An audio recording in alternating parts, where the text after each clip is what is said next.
Peter Stokes, and I am with Huron Consulting Group. I've had the privilege of working with the team here at UIC on the refresh of its strategic priorities over the last many months.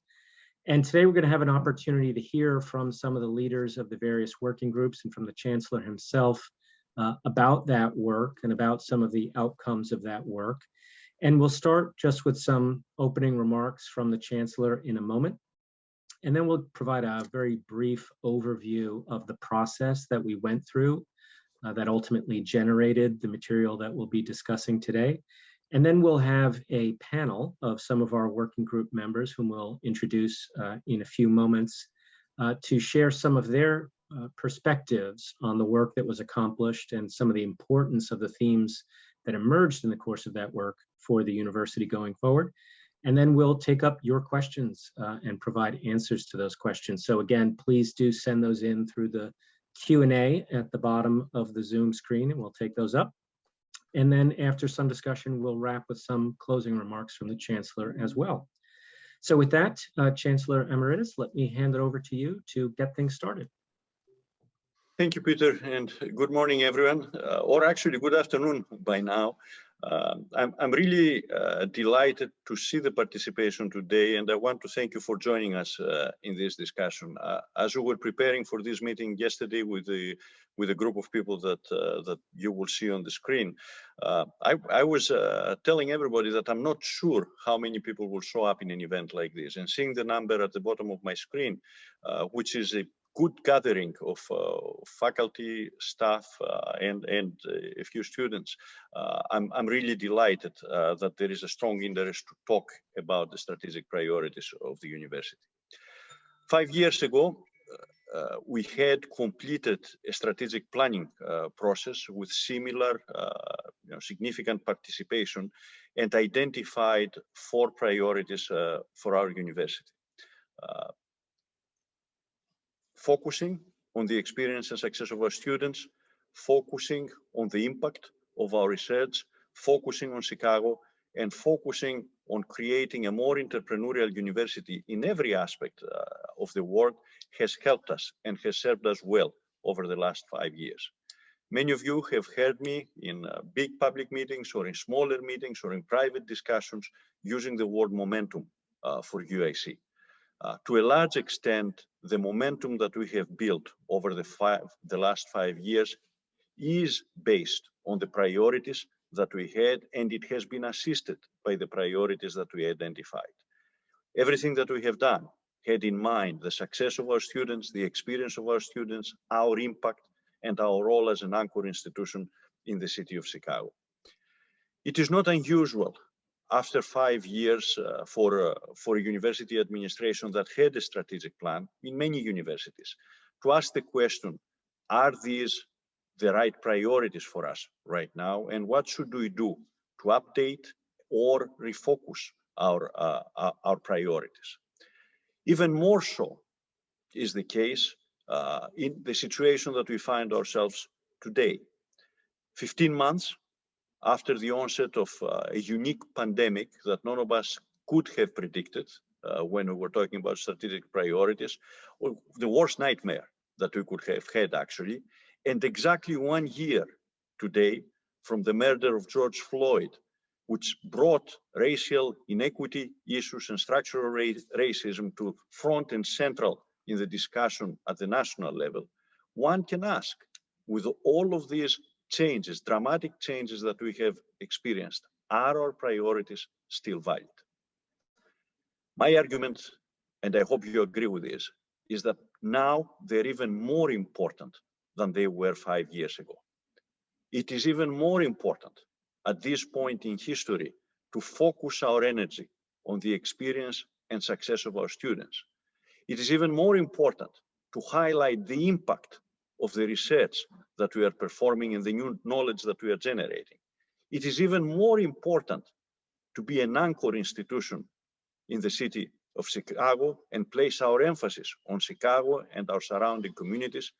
And we can't do any of this without being more entrepreneurial, not only in the way that we prepare our graduates and our students, but also in the way that we run our own university. Having said this, it is also important to refresh these priorities, because in the way that we set up the plan 5 years ago, each one of them had several sub-bullets underneath it. It is important 5 years later to ask, how many of them have we completed? And how many of them can we declare victory? And say, okay, we've done this, let's move to something else within this frame. How many of them still need work to be done? And what else needs to be added? Since we are trying, the most important thing that we are trying to do after the pandemic and the endemic that we have been facing over the last year have come to the front. The most important thing that we need to do is to regain public trust. It's also the question of how do we define and we track progress? And how do we overcome some obstacles that we have experienced? For these reasons, we brought in January help from our friends in Huron Consulting and asked them to work with several working groups and prepare some ideas on how we can refresh the 4 priorities that we have and how can we track and measure progress and success. Today, they're going to be presenting some of this work, and the most important part of today's meeting is not what you will hear, it's critical, but it's what we will hear in return, because what we need today is feedback from the group that we have. So with this, I'll keep my comments short and to keep moving into the program. And I think, Franca, you're next, and you're going to talk about the process that we followed to get to that point. Excellent. Thank you very much, Chancellor Emeritus, and good afternoon, everyone. I am Franca Nurczynski. I'm one of the consultants from Huron who has been partnering with UIC in this effort over the last several months. So I'm going to pull up a few slides. Since we're consultants, we always have to have some slides. And I will quickly walk us through the approach that we took and the refreshed set of strategic priorities. So as the Chancellor was saying just a few moments ago, we've been collaborating with leadership and 4 working groups from the university to reaffirm the university's commitment to the strategic priorities that were set 5 years ago. As the Chancellor was mentioning, the university has made tremendous progress over the last 5 years against those priorities in areas including faculty support and research growth, academic expansion, student success, and community engagement and outreach.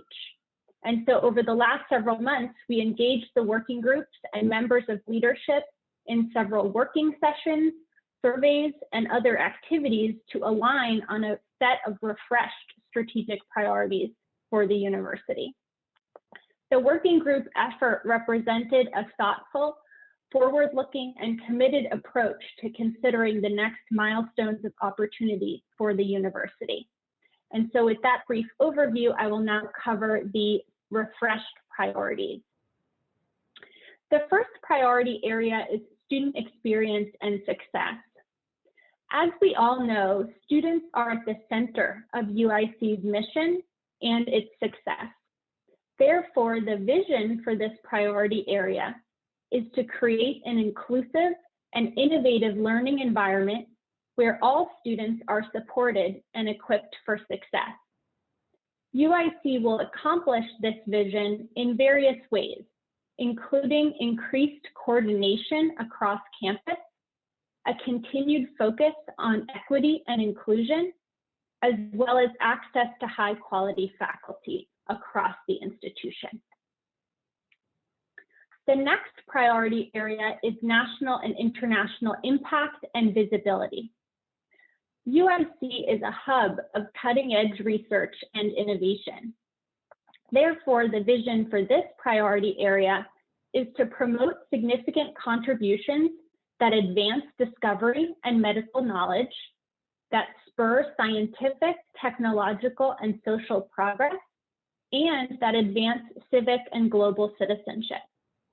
And so to serve that vision, UIC will pursue several initiatives, including research in medicine, the social sciences, and other fields, pursue interdisciplinary and transdisciplinary activities, and will deliver coordinated communications that represent the breadth and scope of all of UIC's impact in this area.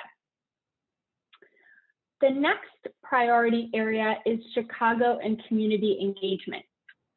As we all know, civic and community engagement are integral to the mission of UIC. And in service of that, the vision for this priority area is for UIC to continue to collaborate as equal partners with community organizations and entities across the city of Chicago to address critical social and economic issues in the city of Chicago and the region.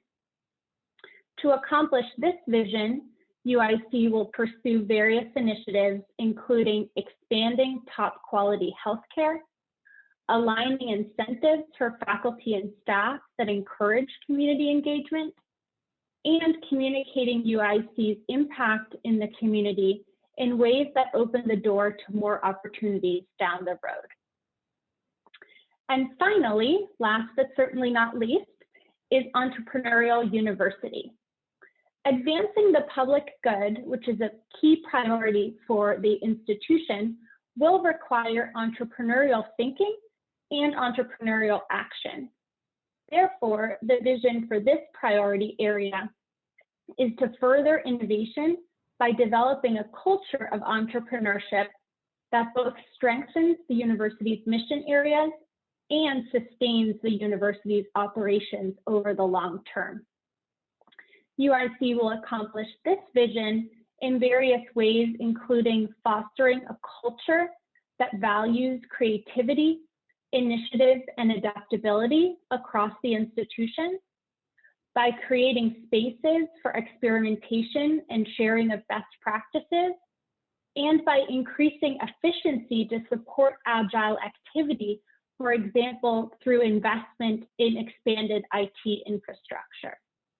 And so with that very brief summary of the refreshed priorities, I will now turn it back over to Peter Stokes, who will lead the working group member panel.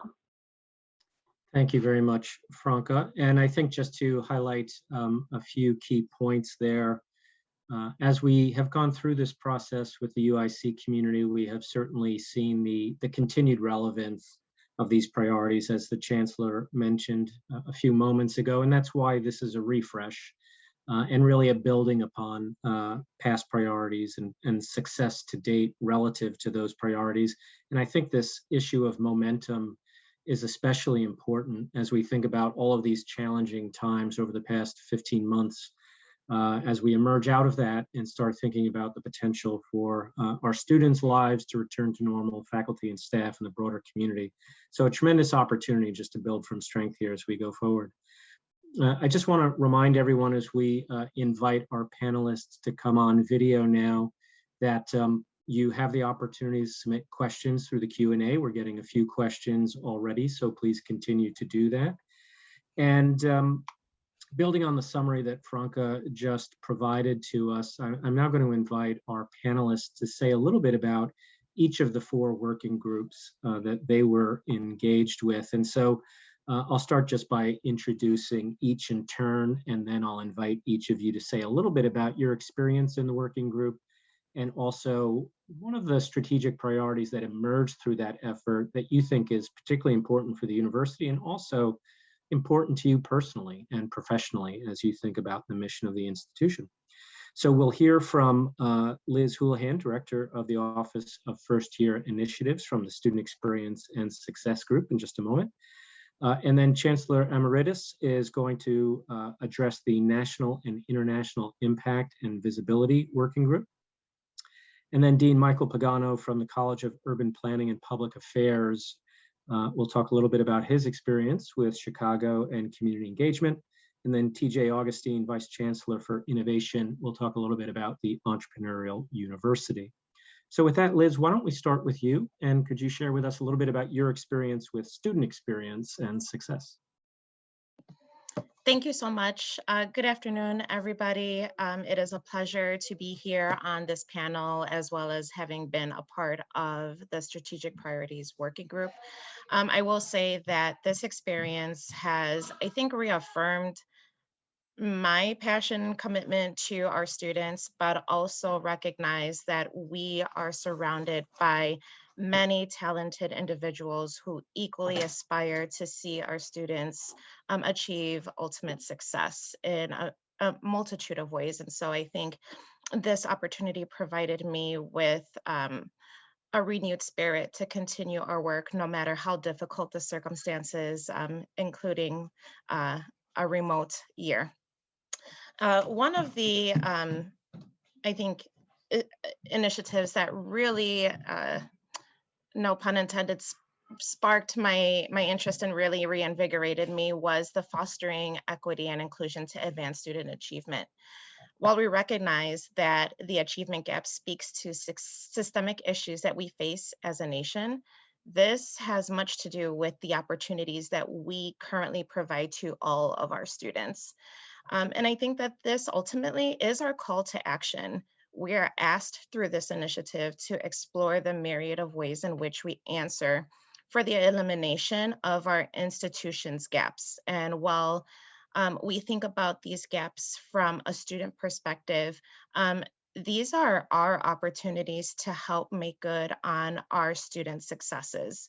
I think that fostering equity and inclusion to advance student achievement is an asset-based approach that answers the question, whose responsibility is it to help see our students succeed, and not just upon entry, but as they exit the university and beyond. And it does relate to somewhat of a, access and persistence and success model that we have seen many secondary institutions take on and nonprofit sectors. And I think that we are answering that right now by ensuring we are looking at this from a place of student success as they are moving throughout their college career here at UIC.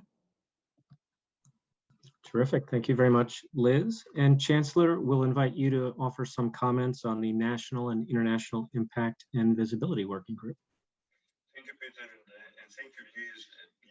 Liz made an excellent point about equity and inclusion among the students in particular, but I just want to highlight the fact that in addition to these 4 priorities, there are 2 core values that they are mentioned in the table. We need to put them at the top, not at the bottom of the table. But I'm talking about our commitment to diversity, equity, and inclusion, and our commitment to academic excellence as well. And this is an example that Liz offered on how one of them becomes a priority as well in a specific area with a specific definition. I'm here as a sub, a last-minute sub, because the 2 people that we had, the leaders from the research group, the impact group, were not able to join us. But if you want to watch the same performance on Thursday, one of them will be here, and you will hear maybe a better, more detail about how that working group was together, because I did not attend the working groups. But reading the sub-priorities, and I have to tell you, for me, everything resonates, and I like everything that is in there, in this table that we have put together. But there are 2 components in the national and international impact and visibility, and I can cheat and I can take 2 of them instead of 1 and combine them. There is one that specifically highlights and talks about leveraging our societal impact to augment reputation, and there is at the bottom of the list there is another one that says deliver coordinated communications that represent UIC's breadth. They're similar in nature because they are actually pointing that we need to do a better job in terms of highlighting the impact of our work and leveraging it towards our reputation.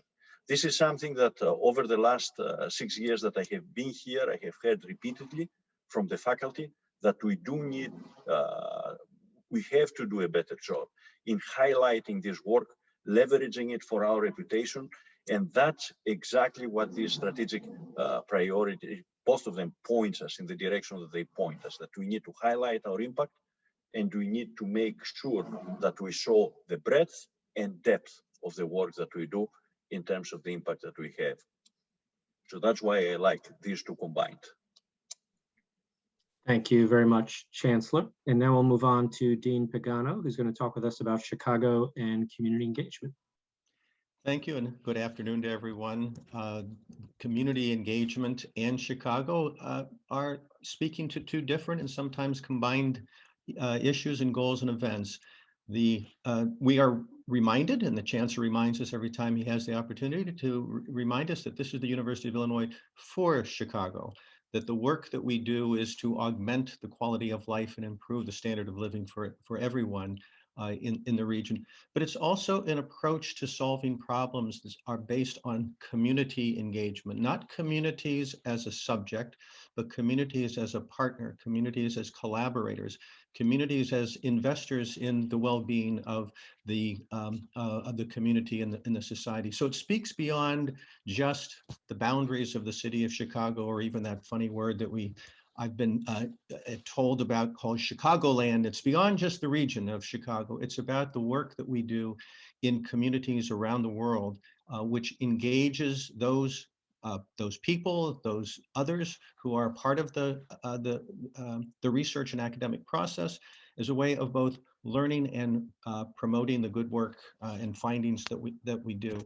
So it's a commitment to thinking of and working from our academic enterprise, thinking about the community that we are embedded within, and that community is small, could be households, it could be villages, it could be cities, it could be natural organisms, it could be the entire globe, it could be the universe. Our community is where we are, and engaging that community and solving these problems to enhance the public good is what the University of Illinois Chicago is all about.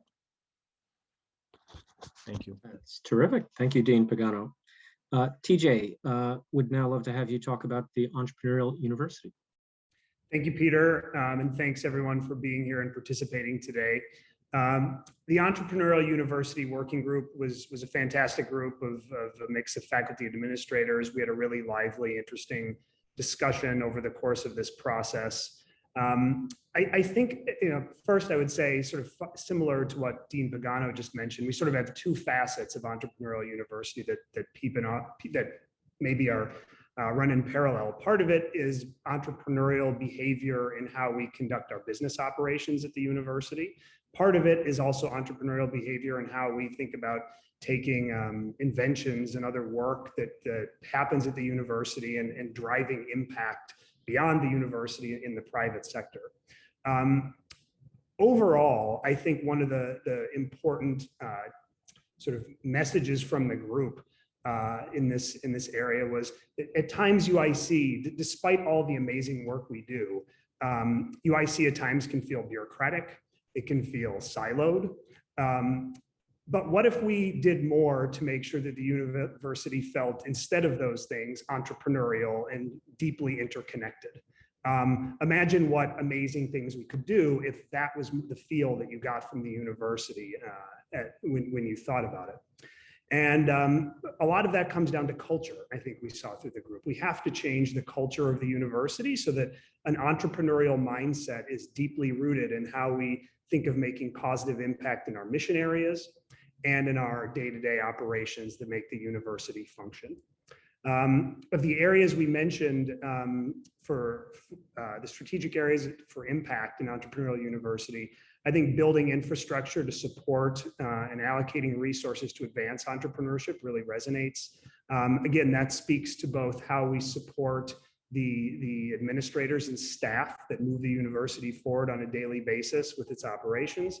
And it speaks to how do we support faculty and students that want to take the work that they do at the university and drive impact on people's lives by creating new products and new services. And I think that the university's impact in Chicago and around the world can be heightened even more through a focus on that. One last thing I'll say is a challenge I think here is how to measure success. We talk a little bit about some key indicators for that, one of which is talking about numbers of patents and startups. Those are things that are great and easy to measure, which makes them attractive. I think we need to be careful to make sure that the ways in which we measure success here, though, really focus on impact. 20 startups that aren't successful are nowhere near as impactful as 2 startups that are incredibly successful. And we need to find ways to both track our ability to do more activity in entrepreneurship, but also our success in achieving our goals in entrepreneurship. Well, TJ, thank you very much. And thank you everyone on the panel. Once again, we welcome all of your questions, and please do feel free to submit those through the Q&A and we can take those up in turn. Chancellor, we do have one question that came in that I'll direct to you, and I'll just read the question aloud so that everyone listening understands the question that's being posed. One of the strategic points that has been discussed is the focus on Chicago and the surrounding communities. We recognize that the main campus is in Chicago and encompasses the majority of the student body, but how is the strategic plan built to provide support and focus to satellite campuses throughout the state of Illinois? Well, thank you, first of all, for this question, because it keeps us honest and reminds us that UIC is not only Chicago. In fact, the reason that you see this emphasis on Chicago is because the large majority of operations is located here, and the opportunities are many here in Chicago, and the numbers are very high. But at the same time, we cannot forget that UIC is the flagship university of the state when it comes to health sciences, and our fairly extensive campuses in Rockford, Peoria, and the smaller outposts that we have in Springfield, Urbana, and Urbana for the time being. Well, it will continue with nursing at Urbana, and in the Quad Cities. I think where we have the numbers, and I'm talking specifically about Rockford primarily, and Peoria as well, we have the responsibility and we have the opportunity also to be the anchor institutions in these cities. And there are huge needs, especially in Rockford and in Peoria as well. So I think as we develop this plan and finalize this plan, there should be an opportunity, and I'm glad that you brought this up, for our regional campuses. I wouldn't call them satellites. They're not satellites going around the center. They're regional campuses to have their own priority in this area in terms of serving the local communities and being anchor institutions in local communities. So I'm glad you're bringing it up. I think we should include a reference to this opportunity and this responsibility in the refreshed priorities. And I want to have these discussions with the leadership of the regional campuses to define appropriate priorities for their communities away from Chicago, but still in the state of Illinois. Thank you, Chancellor. And we've got another question that I'll pass to you, so I'll keep you online here for a moment. One of our other questions speaks to the priority to give students access to high quality faculty. And this is often presented as, quote, "we need to hire," end quote, rather than support individuals already at UIC. How are you going to support faculty in order to allow them the time needed to mentor students effectively while still meeting all of their other obligations? And this is for me, Peter? This is for you. I will turn around the question. We're here not to provide every solution that we have, but I would like to hear the ideas that the people that joined us have, 180 faculty members and staff members that we have, to provide ideas of how do we support faculty, because the question is based on the right premise. We cannot ignore the existing faculty, over the hundreds of existing faculty that we have, and only talk about new hires.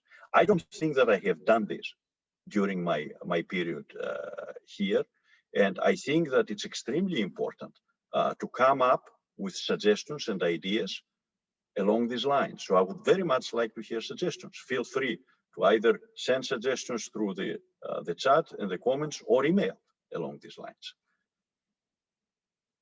Thank you very much, Chancellor. Here's another question that has just come in. Liz, I'm going to share this question with you and welcome your input. This attendee notes that there was some discussion of the racial reckoning that's happening in this country. How does the refreshed strategic plan support the recruitment and retention of Black and African American students at UIC?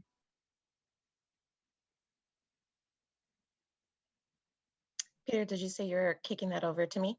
Yes. Okay, thank you.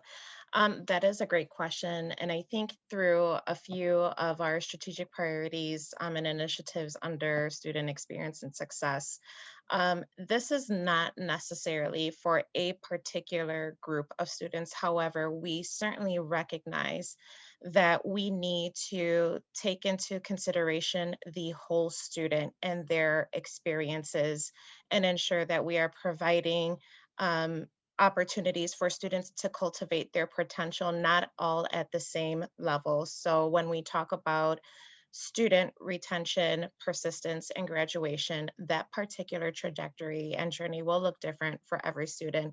And so I think that it is incumbent upon us to really consider and reflect upon what our students are bringing here to UIC that we need to take into consideration and provide appropriate services, coordinated services on.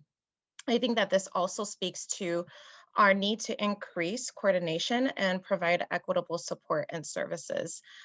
We have so many amazing programs and services and opportunities spread throughout this entire campus.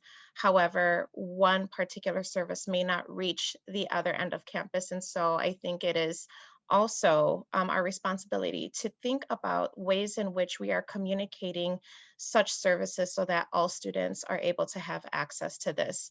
I do realize and have been made aware that we are looking at restructuring of certain programs to increase student retention, particularly for African American students.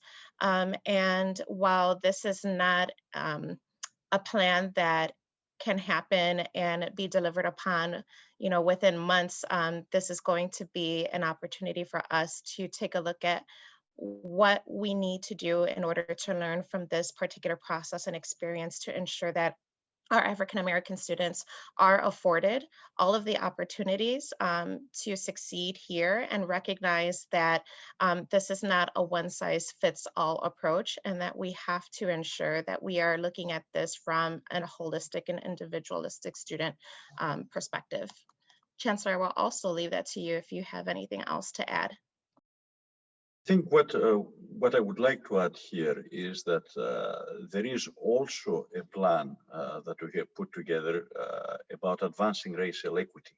That plan is parallel to the strategic priorities and supports the strategic priorities. And in this plan that the Office of Diversity has publicized, has a specific dashboard tracking the success that we have had. There are more details about how do we advance specifically the success of Black students on campus. And I would add Black and Brown students, but we know that the Black students in particular, given the fact that the percentages are low and need to be increased, and the progression and graduation rates remain lower, need special attention in this area. And I think the Advancing Racial Equity Plan specifically addresses some of these points. Terrific. Well, thank you both for those responses. Dean Pagano, I'm going to pose this next question to you. It's in reference to community engagement. And the question is, why are we not reaching out to Indigenous communities in the region? Thank you for that, Peter, and thank you for whoever asked the question. It's a question of implementation.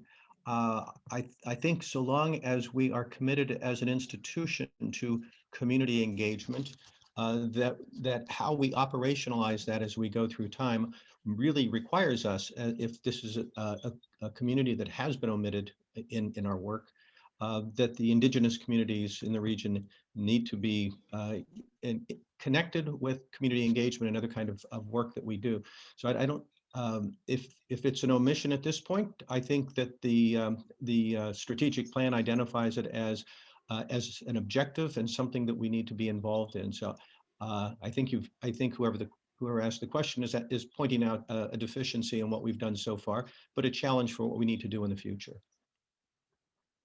Thank you, Dean Pagano. And I'm going to pose this next question to the panel at large, but TJ, perhaps you could offer some initial comments on this. The question is about benchmarks, and you did reference some success measures in your earlier comments. The question is, could you say more about the kind of benchmarks you have discussed as part of this refresh of the priorities? And how are the subcommittees thinking about charting success in these areas, which are not all that different from what was produced 5 years ago? Well, I'll just sort of reiterate what I said before, which is I think we have to be very thoughtful about what are we trying to achieve, and then what are the right metrics to measure that. And we talked about that quite a bit in our committee. I think one of the challenges we face is the goals that we have don't always lend themselves to simple metrics that you can count. And so we have to find the right balance of metrics that reflect what the goals are and things that are actually can be managed from a counting and metric standpoint.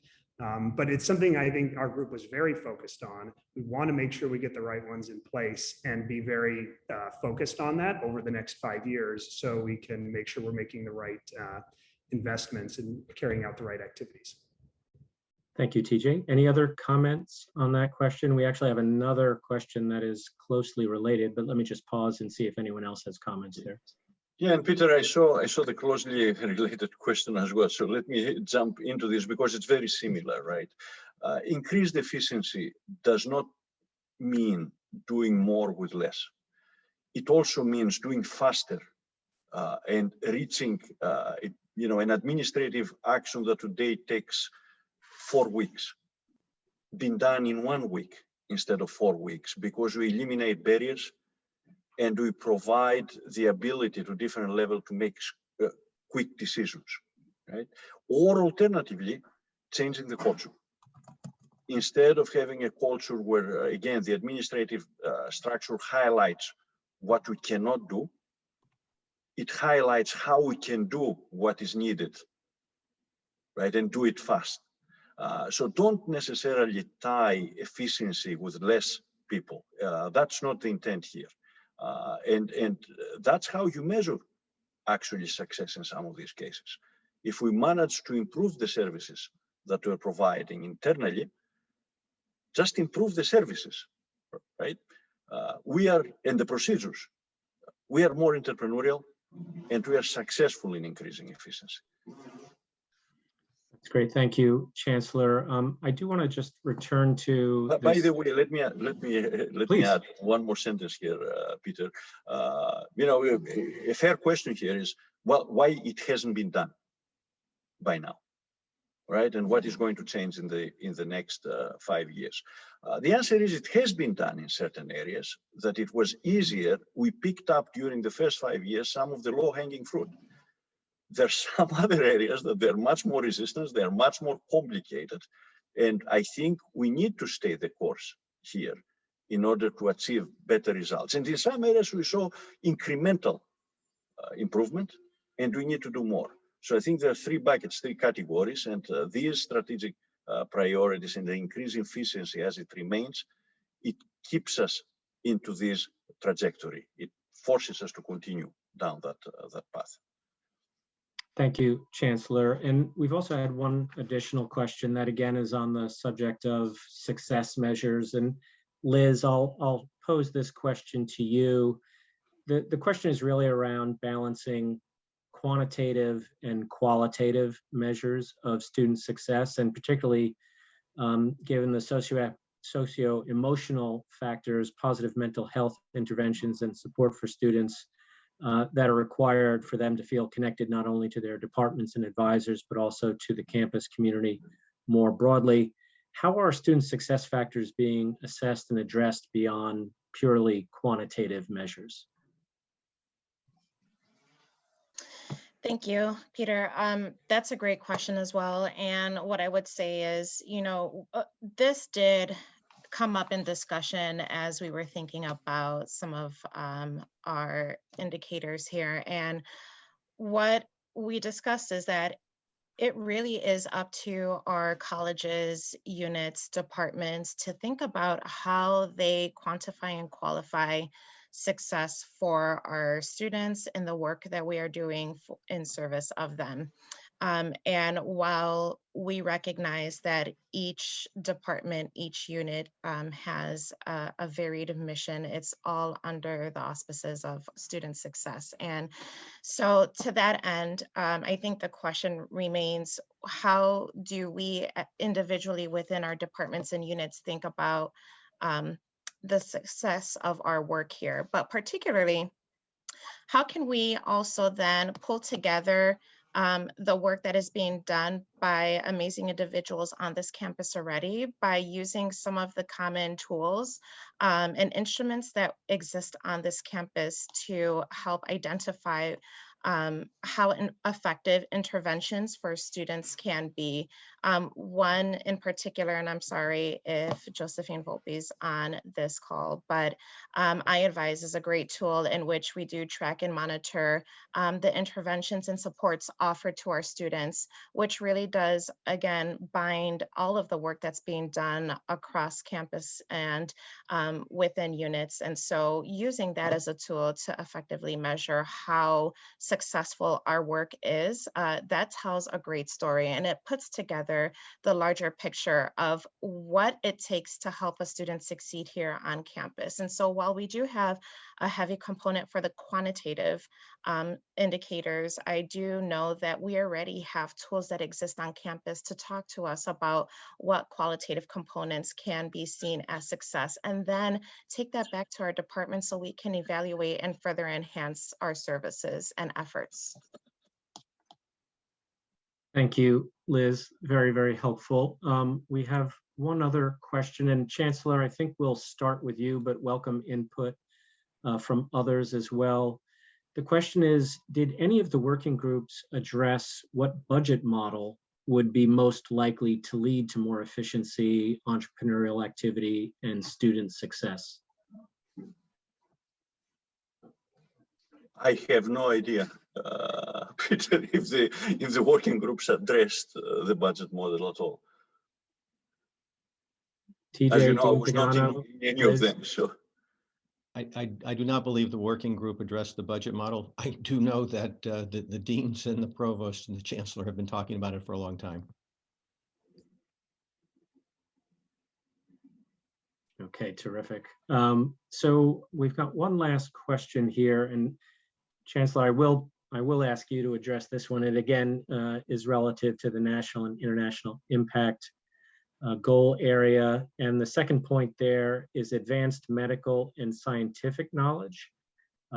Social sciences, humanities, and arts research and impact are erased. Why is this? And are these not going to be priorities? of course, they're priorities. I think, if I remember correctly, the reason that medical, specifically medical knowledge was put in there is because healthcare delivery is not necessarily research. So the fear was that by saying promoting excellence in research, which is the first priority that includes everybody, was not including healthcare delivery, which is not research, but it's delivery of healthcare.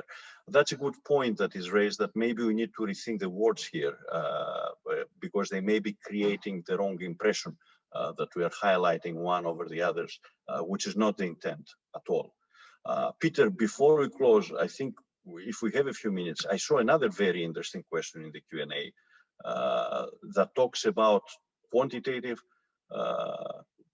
indicators versus numbers that versus factors, important socio-emotional factors, mental health issues that cannot be measured necessarily. I just want the question to be heard. I don't have an answer, but it's a very interesting question, and I would love to have suggestions along these lines that we could include as a way of tracking progress. I don't know if Thank you you. want to read it or if you want to comment on it, but I think I did it's a very summarize good the question a moment ago, and Liz addressed it from a student success perspective. But there Sorry, I might was be- reading it. I didn't pay attention. No, that's quite all right. And I'm sure that this issue of balancing, the quantitative and the qualitative factors is obviously going to be relevant to how we think about outcomes broadly, but it is an important question and one we need to take note of. We have just received a couple more last questions here. Let me just take these two. I'll present these to the panel at large, and whoever would like to address them may. This one is also about efficiency and culture change at UIC.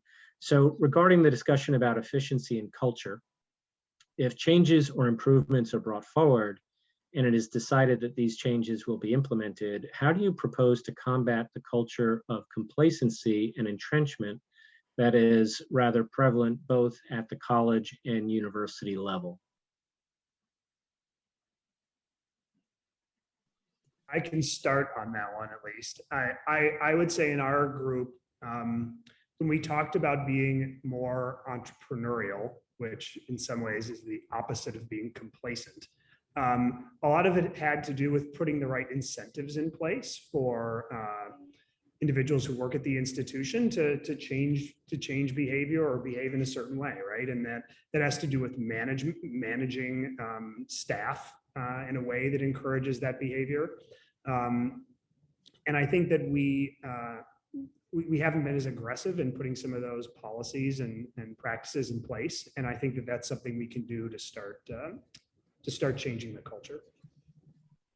If I might just chime in a bit, I don't, or I've not witnessed a culture of complacency at UIC. In fact, I've seen just the opposite. I've seen the culture of engagement and a real action and activity and research to make a better place, to move the dial toward better institutions, for creating great cities, for creating quality of life and inclusion. So I'm a little at a loss to understand what the complacency is, because I've seen nothing but engagement on the part of the faculty staff and their commitment and dedication to the vision and the mission of UIC.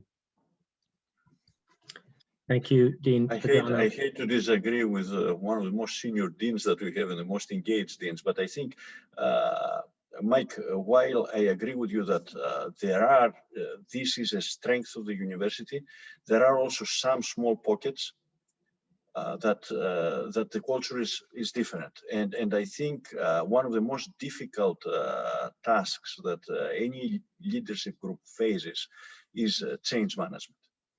Right, and how do we do that without we don't have the luxury of not having everyone engaged, and this is double negative. I'm sure the people from the English department that they're watching this will mark it down for me.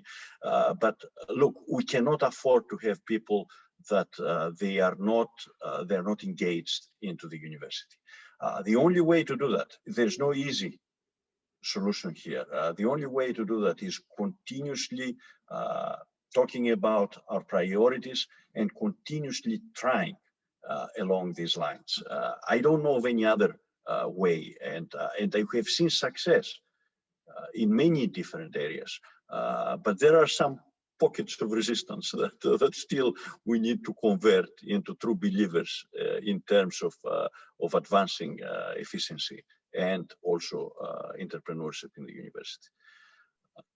One final part, if I may, Peter, to Dick Simpson, who's one of the most celebrated faculty members here, and he has been here longer than everybody else that I know. So Dick, yes, finally we have put a system together. There is an Office of Community Engagement that has been created under the Office of Diversity. These efforts started with our application for Carnegie classification, because in order to be classified as a community engaged university, you need to have some kind of a portal and a central database that we were lacking. It is unfortunate that we were not selected by the Carnegie Foundation, despite all the work that we do. And I think the lack of a central organization where we can account for everything that we do in the community and assist everything that we do in the community was a critical factor in this decision. And our proposal was not selected. So we have taken the first steps, and this Office of Community Engagement has been established. It has a few people, emphasis on a few people, not a lot, and it has a small budget. So we're trying to institutionalize these efforts and putting together a system that records and measures the engagement of the different components of UIC. We need to do it together because, quite frankly, I have no idea what you do or what your colleagues do unless you tell us. And I think that's part of the work that this office will have to do. Thank you very much, Chancellor. One other question that we just received is, did any of the working groups take into consideration post-pandemic lessons that might influence how we teach, learn, research, and work at UIC? So maybe Liz, Dean Pagano, TJ, what are your thoughts from working group discussions? To what extent was the pandemic a subject of discussion, and what lessons might we draw from it that would be relevant to the strategic priorities going forward? Well, very quickly, I would say that the community engagement piece is one that we learned a whole lot about in terms of being online, not being able to be out in the community to do the kind of work that a lot of the scholars in the university do. I think we're going to be in a better position to adapt online communication, online, bringing people who normally would have been excluded from meetings because of disabilities or because of distance. So I think we're learning a lot more about how to do research in the post-pandemic era that we wouldn't have thought about before. I will also add that that component of the pandemic and working, learning, living apart from others and learning remotely really drove a lot of our conversation as well. So much so to the point that I think point E for our priorities and initiatives describes that and discusses the innovative delivery methods and interdisciplinary programs, developing teaching innovations based on lessons from the COVID-19 pandemic, and exploring development of new educational models to meet students' diverse needs, design, innovate interdisciplinary degree programs. So I will say, that is literally on paper. However, I think that all of our other priorities here really just drive the component for us to think about the urgency behind why it is so critical to foster equity and inclusion and include the pandemic and lessons from the pandemic as part of that conversation as well. Only thing I'll add briefly is in the Entrepreneurial University Group, I think we all recognize the fact that the entire university's response to the pandemic was very entrepreneurial. Everything we did to survive over the past 14 months forced all of us to think in new ways and solve new problems and be entrepreneurial in our daily lives and in our work. And so we know we can achieve the goals that we meet there because of what we did over the last 14 months. Well, thank you very much, panel. Really appreciate all of your contributions, and thanks to all of our attendees who submitted questions. We're very grateful for your input, very much as the Chancellor was inviting, and appreciate all your questions. I'm going to use the last question, Chancellor, to pivot to you and invite you to offer some closing comments, but we do have a final question here that's essentially asking, how can folks get involved? What more can the folks participating in this meeting do to help advance the development of the strategic priorities going forward? I think that the best thing that can happen right now is to receive, let's say, 20, 30 emails after these meetings with suggestions on how we can improve what you have seen already, what needs to be included there. A number of the questions that we were called to answer were making these suggestions. In essence, they were pointing in this direction, but don't be shy. Send specific specific ideas and specific points that you think they need to be included, need to be raised, whether these are in the small bullets or whether this is in the implementation of the bullets that you see, or in the success indicators and so on. This is a call for participation. It's not a presentation where we have all the answers and we're trying to defend a document. It's collaborative effort that I hope you will participate beyond this call and send your ideas to be included.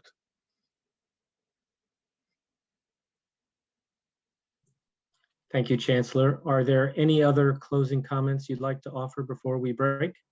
I simply want to thank everyone for participating today, and I want to thank the panelists also for being here and helping in this discussion. And our friends at Huron have done an excellent job guiding us through this process and keeping us organized through this process. Well, thank you very much, Thank Chancellor. you. Thank you, panelists. Thank attendees. Very grateful for your participation in this town hall, and we look forward to another discussion on Thursday. So thanks very much, everyone. Have a great day.